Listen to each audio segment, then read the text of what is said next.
السلام علیکم ورحمۃ اللہ وبرکاتہ، نحمدہ ونصلی علی رسولہ الکریم، اما بعد، فاعوذ باللہ من الشیطان الرجیم، بسم اللہ الرحمن الرحیم، رب اشرح لی صدری ویسر لی امری واحلل عقدۃ من لسانی یفقہوا قولی۔ الحمدللہ آج ہم سب رمضان راشن کے بارے میں اکٹھے ہوئے ہیں کہ اس کے بارے میں کچھ گفتگو کی جائے، اس کانسیپٹ کو سمجھا جائے کہ ہم یہ کام کیوں کرتے ہیں اور پھر اس کام کو ہمیں کیسے کرنا چاہیے، اس کام کا فائدہ کیا ہے اور کیا یہ واقعی کرنا بھی چاہیے یا نہیں، اور اگر کرنا چاہیے تو کس طریقے سے کرنا چاہیے تاکہ ہم اللہ سبحانہ و تعالیٰ سے اجر لے سکیں اور ہم اپنے مسلمان ہونے کی حیثیت سے جو ذمہ داریاں ہیں ان کو بھی پورا کر سکیں۔ کھانا کھلانے کے بارے میں قرآن مجید کے اندر سورۃ الانسان میں اللہ سبحانہ وتعالیٰ فرماتے ہیں وَيُطْعِمُونَ الطَّعَامَ عَلَى حُبِّهِ مِسْكِينًا وَيَتِيمًا وَأَسِيرًا إِنَّمَا نُطْعِمُكُمْ لِوَجْهِ اللَّهِ لَا نُرِيدُ مِنكُمْ جَزَاءً وَلَا شُكُورًا، اور خود کھانے کی محبت کے باوجود وہ مسکین اور یتیم اور قیدی کو کھانا کھلاتے ہیں اور انہیں کہتے ہیں کہ ہم تمہیں صرف اللہ کے چہرے کی خاطر کھلاتے ہیں، ہم تم سے نہ کوئی بدلہ چاہتے ہیں اور نہ شکریہ۔ یہ اہل ایمان کی صفت بیان ہوئی ہے، جو لوگوں کو جن میں مسکین، یتیم اور اسیر شامل ہیں، اللہ کی محبت میں اور کھانے کی محبت کے باوجود ان کے کھانے کا انتظام کرتے ہیں، یعنی مسکینوں کے کھانے کا انتظام کرتے ہیں، یتیموں کے کھانے کا انتظام کرتے ہیں، قیدیوں کے کھانے کا انتظام کرتے ہیں، اور یہ خالصتاً اللہ کے چہرے کی خاطر کھلاتے ہیں، باوجود اس کے کہ وہ خود بھی کھانے کے محتاج ہوتے ہیں، بعض اوقات ضرورت مند ہوتے ہیں، پھر بھی وہ اوروں کو ترجیح دیتے ہیں۔ اور عمومی طور پر بھی آپ دیکھیں تو ہمارے مال میں فقراء کا حق ہے۔ سورۃ المعارج میں اللہ تعالیٰ فرماتے ہیں والذین فی اموالہم حق معلوم للسائل والمحروم، وہ جن کے مالوں میں ایک مقرر حصہ ہے سوال کرنے والے کے لیے اور اس کے لیے جسے نہیں دیا جاتا، محروم کے لیے۔ تو بیسیکلی الہدا کے جو کھانا کھلانے اور راشن تقسیم کرنے کے پروجیکٹس ہیں، یہ ایسے ہی محروم لوگوں کی مدد کے لیے ہیں، مساکین کے لیے ہیں، ایسے لوگوں کے لیے کہ جو اپنی ضروریات صحیح طور پر پوری نہیں کر سکتے، اور سب سے بنیادی اور پہلی ضرورت انسان کی کھانا پینا ہوتی ہے۔ سال بھر جو پروجیکٹ چلتا ہے وہ تو تعاون المسکین کا ہے، الہدا دسترخوان کا ہے، لیکن ہر سال کئی سالوں سے الحمدللہ ہم سب سالانہ رمضان کی آمد کے موقع پر، جو کہ نیکیوں کمانے کا ایک بہترین موقع ہے، ہم راشن تقسیم کرتے ہیں، اور یہ سلسلہ کئی سالوں سے چلا آ رہا ہے، کیونکہ اسلام میں ایسے لوگوں کو، ضرورت مند لوگوں کو کھانا کھلانے کا حکم بھی دیا گیا ہے۔ نبی صلی اللہ علیہ وسلم نے فرمایا بھوکے کو کھانا کھلاؤ، بیمار کی تیمارداری کرو اور قیدی کو رہائی دلاؤ۔ اور دوسرے کو کھانا کھلانا ایک کٹھن کام بھی ہے، جیسے کہ قرآن مجید میں آتا ہے فَلَقْتَحَمَ الْعَقَبَةَ وَمَا أَدْرَاكَ مَا الْعَقَبَةُ فَكُّ رَقَبَةٍ أَوْ إِطْعَامٌ فِي يَوْمٍ ذِي مَسْغَبَةٍ يَتِيمًا ذَا مَقْرَبَةٍ أَوْ مِسْكِينًا ذَا مَتْرَبَةٍ۔ پھر وہ مشکل گھاٹی میں نہ گھسا۔ یہ مشکل گھاٹی کیا ہے، اور تجھے کس چیز نے معلوم کروایا کہ وہ مشکل گھاٹی کیا ہے؟ وہ گردن چھڑانا، یعنی یہ مشکل کاموں میں سے ہے، یا کسی بھوک والے دن میں کھانا کھلانا ہے، یا کسی قرابت والے یتیم کو یا مٹی میں ملے ہوئے مسکین کو۔ یعنی جب ضرورت زیادہ ہو تو اس موقع پر، خاص طور پر جب انسان خود بھی محتاج ہو، تو دوسروں کی بھوک کا خیال کرتے ہوئے انہیں کھانا کھلانا۔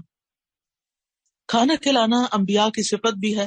آپ جانتے ہیں کہ ابراہیم علیہ السلام کے پاس جب فرشتے آئے تو انہوں نے ان کو معزز مہمان سمجھا، انہوں نے آ کے سلام کیا، اور سلام کرتے ہی، سلام کا جواب دیتے ہی فراغ الی اہلہ فجاء بعجل سمین، چپکے سے وہ اپنے گھر والوں کی طرف گئے اور بھنا ہوا موٹا تازہ بچڑا لے آئے، یعنی مہمانوں کی مہمان نوازی کے لیے۔ نبی صلی اللہ علیہ وسلم نے عورتوں کو بھی تلقین کی ہے کہ وہ بھی اپنے ہمسایوں کو اپنے کھانے میں شریک کرتی رہیں۔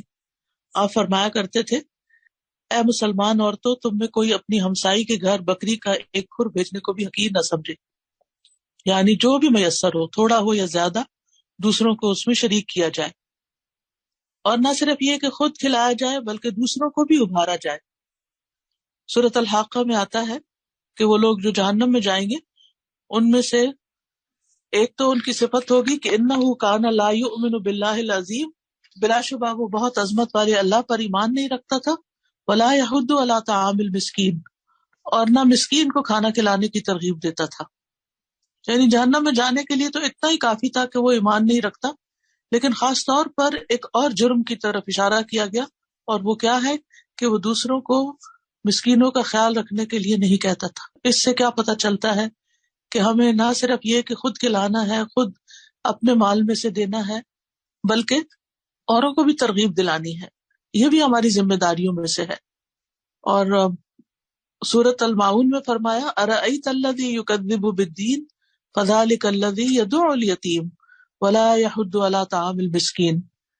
کیا تم نے اس شخص کو دیکھا جو جزا کو جھٹلاتا ہے، یعنی آخرت کو، قیامت کے دن کو، جو بدلہ ملے گا یوم الدین کو؟ یہی تو ہے جو یتیم کو دھکے دیتا ہے اور مسکین کو کھانا کھلانے کی ترغیب نہیں دیتا. یعنی مسکین کے کھانے کی ترغیب دینا، دوسروں کو اس نیک کام میں شریک کرنا، یہ ہماری ذمہ داری بنتی ہے.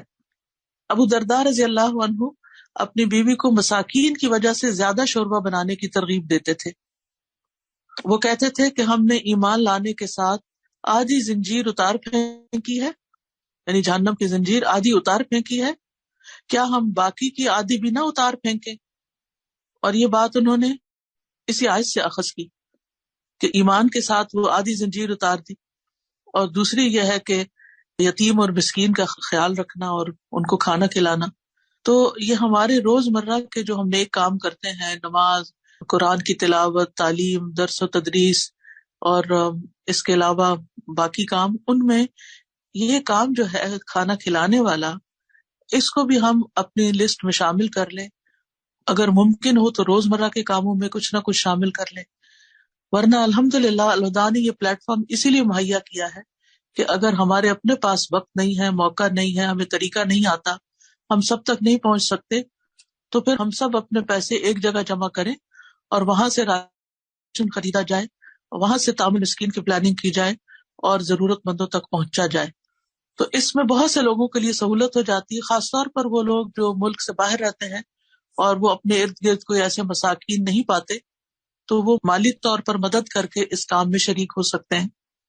اور پھر یہ ہے کہ اس کام کے لیے خصوصاً یعنی سال بھر بھی راشن کی ڈسٹریبیوشن کسی نہ کسی شکل میں ہوتی رہتی ہے، پکا ہوا کھانا کھلانے کے علاوہ، لیکن خصوصاً رمضان میں کیوں کھانا کھلانے کا بندوبست کیا جائے؟ اس لیے کہ سبھی لوگ روزہ رکھتے ہیں بحیثیت مسلمان کے، تو عموماً یہ ہوتا ہے کہ افطار پارٹیاں ہوتی ہیں، جو تو کھاتے پیتے لوگ ہیں وہ مل کے اور زیادہ اسراف شروع کر دیتے ہیں، اور زیادہ کھانا بننے لگتا ہے گھروں میں، عام روٹین سے زیادہ مزے مزے کے کھانے بنتے ہیں، اور پھر وہ دوسروں کو بھی کھلائے جاتے ہیں، لیکن مساکین پھر محروم رہ جاتے ہیں. خصوصاً وہ جو دور دراز کے گاؤں میں، گوٹھوں میں، ڈیروں میں، ایسی جگہوں پہ رہتے ہیں جہاں عام لوگ نہ پہنچتے ہیں، کیونکہ شہر کے بھی جو امیر لوگ ہیں وہ غریب لوگوں کو دیتے ہیں تو اس شہر کے اندر کی کچی بستیوں تک پہنچ جاتے ہیں.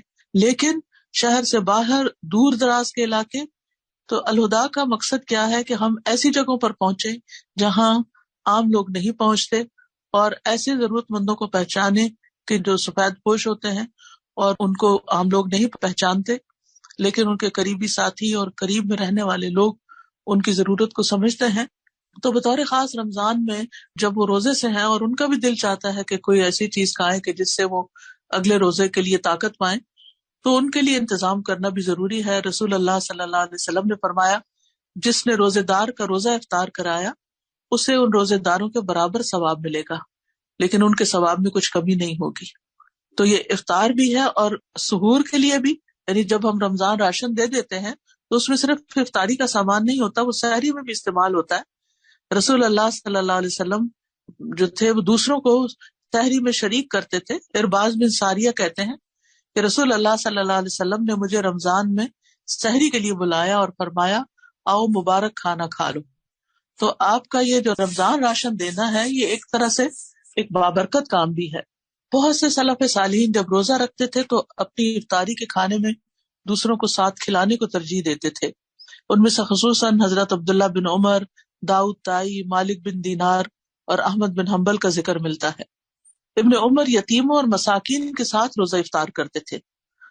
اگر ابن عمر کو یہ علم ہو جاتا کہ ان کے گھر والوں نے ان کو مساکین اور یتیموں سے دور ہٹا دیا ہے تو اس رات وہ افطاری نہ کھاتے، یعنی روزہ تو کھول لیتے لیکن وہ پھر کھانا نہیں کھاتے تھے، یعنی اتنا زیادہ وہ احساس کرتے تھے. اور گھر والوں کے ساتھ یہ معاملہ اس لیے تاکہ اس چیز کو وہ بھی اہمیت دیں.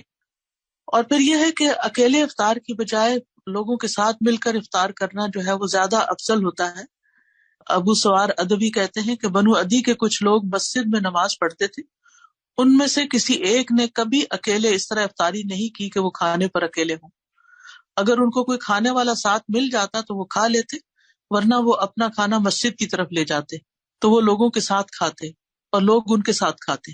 اس لیے آپ دیکھیں کہ یہاں ویسٹ میں مساجد کے اندر افطاری کا انتظام ہوتا ہے. لوگ اپنے پیسے اکٹھے کر لیتے ہیں، یا پھر ایک دن ایک شخص پورے مہینے کے لیے لوگ اپنا اپنا دن لکھوا دیتے ہیں اور اس دن کی افطاری کے پیسے وہ جمع کراتے ہیں. لوگ اپنے اپنے کاموں سے، جاب سے واپس آتے ہیں اور مساجد کے اندر افطار بھی ہوتی ہے، کوئی لیکچر بھی ہو جاتا ہے، اور اس کے ساتھ یہ کہ پھر نماز بھی ہو جاتی ہے. چونکہ کھانا کھایا ہوتا ہے تو پھر بعد میں کچھ وقفے کے بعد تراویح شروع ہو جاتی ہے تو تراویح بھی پڑھ لیتے ہیں. تو اس طرح خواتین کو بھی تراویح پڑھنے کا موقع مل جاتا ہے، مرد حضرات کو بھی، اور بچے بھی مساجد کو دیکھ لیتے ہیں. یعنی اس میں کئی ایک خیر کے کام شامل ہو جاتے ہیں. پھر اسی طرح کچھ سلف صالحین تو ایسے تھے جو خود روزہ رکھتے اور بیٹھ کر دوسرے غریب و مسکینوں کی خدمت کرتے اور ان کو کھانا کھلاتے، ان کو راحت پہنچاتے. ان میں خصوصاً حضرت حسن بصری اور عبداللہ بن مبارک ہیں. اور ویسے بھی دیکھیں تو کھانے کھلانے کا اجر ہے کسی بھی شکل میں، چاہے کھجور ہو، فروٹ ہو، دودھ ہو، چاول روٹی ہو، یا آٹا راشن ہو، کوئی بھی چیز ہو، یعنی جو کھانے کی چیز ہے. ابن عمر کہتے ہیں کہ ایک آدمی نبی صلی اللہ علیہ وسلم کے پاس آیا اور کہا، اے اللہ کے رسول، کون سے لوگ اللہ کو زیادہ محبوب ہیں اور کون سے اعمال اللہ کو زیادہ پسند ہیں؟ تو رسول اللہ صلی اللہ علیہ وسلم نے فرمایا، وہ لوگ اللہ تعالیٰ کو زیادہ محبوب ہیں جو دوسروں کے لیے سب سے زیادہ فائدہ مند ہو. اب اس موقع پر ہمیں یہ سوچنا ہے کہ ہم کس طرح دوسرے لوگوں کے لیے زیادہ سے زیادہ فائدے کے بن سکتے ہیں. اور اللہ عز و جل کے نزدیک سب سے پسندیدہ اعمال یہ ہیں: کسی مسلمان کو خوش کرنا، یا اس سے کسی تکلیف کو دور کرنا، یا اس کا قرضہ ادا کر دینا، یا اس سے بھوک کو دور کرنا. اور پھر یہ ہے کہ انسان خود بھی کھاتا ہے تو وہ بھی صدقہ شمار ہوتا ہے، بچوں کو کھلاتا ہے وہ بھی، بیوی کو کھلاتا ہے. نبی صلی اللہ علیہ وسلم نے فرمایا، تمہارا اپنے آپ کو کھلانا تمہارے لیے صدقہ ہے، تمہارا اپنے بیٹے کو کھلانا تمہارے لیے صدقہ ہے، تمہارا اپنی بیوی کو کھلانا تمہارے لیے صدقہ ہے، تمہارا اپنے خادم کو کھلانا تمہارے لیے صدقہ ہے. یہ وہ صدقہ نہیں جو مساکین کے لیے ہوتا ہے، اس سے مراد یہ ہے کہ یہ بھی ایک نیکی کا کام ہے. اور پانی کا ایک گھونٹ پلانا بھی صدقہ ہے. اور معمولی چیز بھی، جیسے ایک حدیث میں آتا ہے نا کہ آپ صلی اللہ علیہ وسلم نے فرمایا کہ اپنے اور آگ کے درمیان میں آڑ بناؤ، خواہ کھجور کے ایک ٹکڑے سے ہی کیوں نہیں، یعنی اس کو ہی صدقہ کر کے. اور پھر خاص طور پر جہاں بیوہ خواتین ہوں، یتیم بچے ہوں، مساکین ہوں، ان کے لیے جو دوڑ دھوپ کرتا ہے، ان تک یہ سب کچھ پہنچاتا ہے، چاہے آپ فنڈ ریزنگ کر رہے ہوں، پیسے اکٹھے کر رہے ہوں، پیسے گن رہے ہوں، پیسے ان سے راشن خرید رہے ہوں، اور راشن خریدنے میں جتنا بھی پروسیس ہے وہ سب، پھر اس کے بعد ڈسٹریبیوشن کا جتنا مرحلہ ہے، یعنی ان کے گھروں تک جب تک چیز پہنچ نہیں جاتی تو یہ ساری دوڑ دھوپ ہے. نبی صلی اللہ علیہ وسلم نے فرمایا، بیوہ اور مسکین کے لیے دوڑ دھوپ کرنے والا ایسا ہے جیسے کہ اللہ کے راستے میں جہاد کرنے والا، یا رات کو نماز قائم کرنے والا اور دن میں روزہ رکھنے والا. یعنی اتنا زیادہ اجر ہے ایسے محروم لوگوں کی خدمت کرنے میں. اسی طرح یتیم بچوں کے کھانے پینے کی ذمہ داری لینا، نبی صلی اللہ علیہ وسلم نے فرمایا، جو شخص مسلمان ماں باپ کے کسی یتیم بچے کو اپنے کھانے اور اپنے پینے میں اس وقت تک شامل رکھتا ہے جب تک وہ اس مدد سے مستغنی نہیں ہو جاتا، یعنی خود کمانے لگ جائے، تو اس کے لیے یقینی طور پر جنت واجب ہو جاتی. یعنی جو یتیم کا خیال رکھتا ہے اس کی بات کی جا رہی ہے. اور پھر یہ ہے کہ ہم جو بھی خرچ کرتے ہیں یہ اللہ سبحانہ تعالیٰ کے پاس جا کر بہت، یعنی اجر و ثواب میں بڑھتا چلا جاتا ہے. رسول اللہ صلی اللہ علیہ وسلم نے فرمایا، بے شک اللہ تم میں سے ہر ایک کی کھجور اور لقمے کو اس طرح بڑھاتا ہے جیسے تم میں سے کوئی آدمی اپنے گھوڑے کے بچھیرے کو بڑھاتا ہے، یہاں تک کہ وہ احد پہاڑ کے برابر ہو جاتا ہے. یعنی چاہے کھانے کا ایک لقمہ ہو یا کھجور ہو، وہ ہم اللہ کے راستے میں دے دیتے ہیں تو اللہ کے ہاں احد پہاڑ جتنا وہ، یعنی اجر و ثواب جمع ہو جاتا ہے. اور ویسے بھی قیامت کے دن آپ دیکھیں کہ ہر شخص اپنے صدقے کے سائے میں ہوگا، یہاں تک کہ لوگوں کے درمیان فیصلہ ہو جائے۔ ابو الخیر کے بارے میں آتا ہے کہ کوئی دن ایسا نہیں جانے دیتے تھے جس میں کوئی چیز، خواہ میٹھی روٹی یا پیاز یا اسی طرح کی کوئی نہ کوئی چیز صدقہ نہ کرتے، یعنی کچھ نہ کچھ وہ روزانہ ضرور دیتے تھے۔ اسی طرح نبی صلی اللہ علیہ وسلم سے پوچھا گیا کہ کوئی ایسی چیز بتا دیں جس سے جنت لازم ہو جائے، تو آپ نے فرمایا حسن کلام اور کھانا کھلانے کو لازم پکڑو۔ اور اب یہ ہے کہ یہ بات تو اچھی طرح واضح ہو گئی ہے کہ ہمیں یہ کام کرنا ہے اور کیوں کرنا ہے۔ یہ تو کیوں کا جواب ہے کہ اللہ کی رضا کے لیے کرنا ہے، اپنی عاقبت سنوارنے کے لیے کرنا ہے، اور کس کے لیے کرنا ہے وہ بھی ان حدیث سے واضح ہو گیا ہے۔ اب یہ ہے کہ کیسے کرنا ہے۔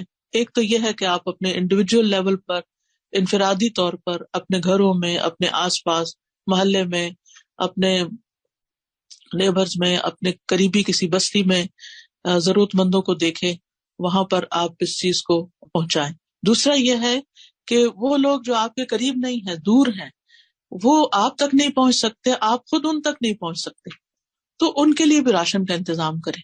اور اسی مقصد کے لیے الہدا کے پلیٹ فارم پر رمضان راشن کا اہتمام کیا جاتا ہے، اور ایسے لوگ جو مستحق ہیں، جس فقراء ہیں، محتاج ہیں، ان تک پھر یہ راشن پہنچایا جاتا ہے۔ اس کے لیے ایک تو یہ ہے کہ آپ کھانے پینے کی چیزیں لا کر اکٹھی کر دیں، اور پھر کوئی ٹیم بیٹھے ان کو سارٹ آؤٹ کرے، اور پھر وہ اٹھائے اور پھر ٹرانسپورٹ کرے اور لے جائے، تو یہ بہت مشکل کام ہے۔ اور دوسرا یہ ہے کہ آپ پیسے جمع کروائیں اور ان پیسوں سے ایک جگہ پر راشن خریدا جائے۔ جب اکٹھا خریدا جاتا ہے تو وہ سستا بھی ہوتا ہے، اور پھر وہاں ایک سسٹمیٹک طریقے سے اس کو پیک کروایا جائے۔ جیسے پچھلے دنوں آپ نے دیکھا ہوگا تصویروں میں جو افغانستان میں سامان بھجوایا گیا ہے، وہ کتنے سسٹمیٹک طریقے سے پیک ہوا اور وہ وہاں تک پہنچایا گیا۔ تو اسی طرح پھر اس کے پیک بنوا کے لوگوں تک پہنچا دیا جائے۔ تو اس کے لیے ضرورت اس بات کی ہے کہ پھر فنڈ ریزنگ کی جائے۔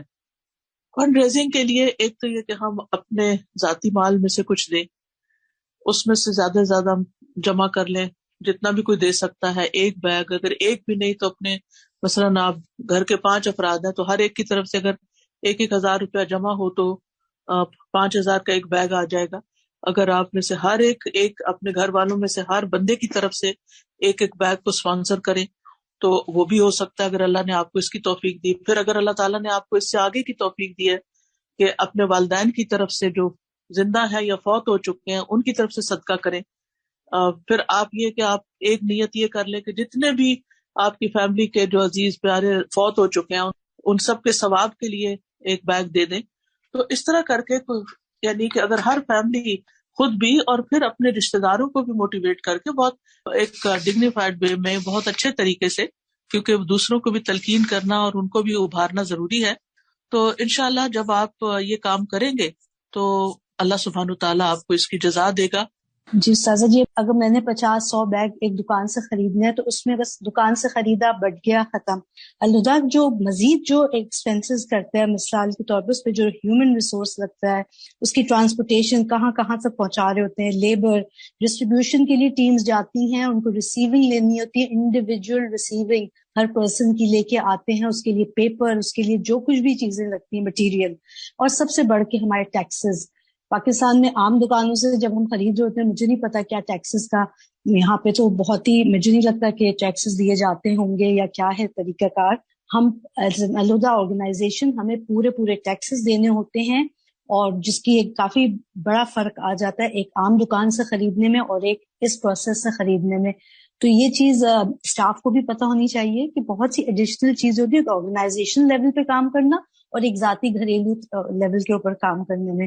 جی، بات یہ ہے نا کہ لوگوں کو یہ بتانا ضروری ہے۔ آپ محلے کی دکان سے خرید کے محلے کے غریب کو دے دیں، یہ تو سستا پڑے گا، لیکن اگر آپ سندھ کے کسی دور دراز گاؤں میں تقسیم کرنا چاہتے ہیں تو اس کاسٹ میں تو نہیں تقسیم ہوگا جو آپ اپنے محلے کے اندر کر رہے ہیں۔